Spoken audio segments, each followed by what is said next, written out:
Batur Rohmah dengan NIM 200810301146. Di sini saya akan menjelaskan mengenai rasio likuiditas pada PT Ciputra Development atau CTRA.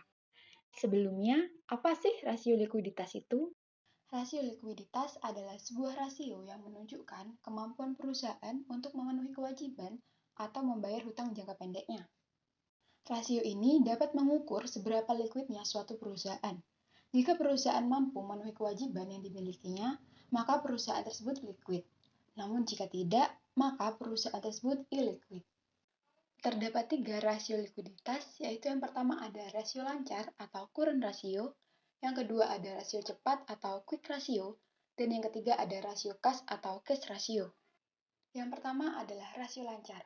Rasio ini merupakan rasio yang mencerminkan bagaimana kemampuan aset lancar perusahaan untuk membayar kewajiban-kewajiban lancar atau utang jangka pendek.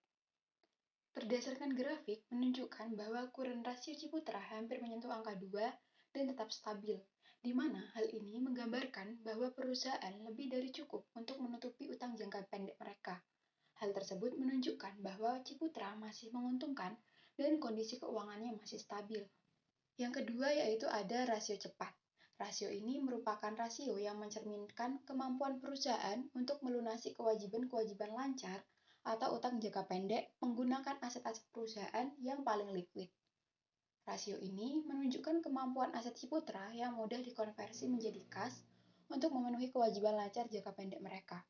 Berdasarkan grafik, Ciputra dinilai tidak cukup memiliki likuid yang cukup untuk membayar kewajiban lancarnya karena nominal rasio di bawah 1, sehingga Ciputra berpotensi memiliki masalah likuiditas dan dapat dikatakan bahwa kondisi keuangan perusahaan sedang tidak sehat. Yang ketiga ada rasio kas. Rasio ini merupakan rasio yang mencerminkan posisi kas dan setara kas perusahaan untuk menutupi kewajiban-kewajiban lancar atau utang jangka pendek. Berdasarkan grafik diketahui bahwa selama 5 tahun Ciputra memiliki nilai cash rasio di bawah angka 1, yang berarti bahwa kas Ciputra tidak cukup untuk memenuhi kewajiban jangka pendeknya. Dari penjelasan tadi dapat disimpulkan bahwa selama 5 tahun terakhir Ciputra mengalami masalah likuiditas jika ditinjau dari rasio cepat dan rasio kas. Akan tetapi, perusahaan dinilai masih mampu membayar kewajiban-kewajibannya menggunakan aset lancar yang ada. Masalah tingkat likuiditas yang dimiliki perusahaan ini dapat mempengaruhi kepercayaan dari pihak internal maupun pihak eksternal kepada perusahaan Ciputra. Baik, sekian penjelasan dari saya. Apabila ada salah kata, mohon dimaafkan dan terima kasih. Wassalamualaikum warahmatullahi wabarakatuh.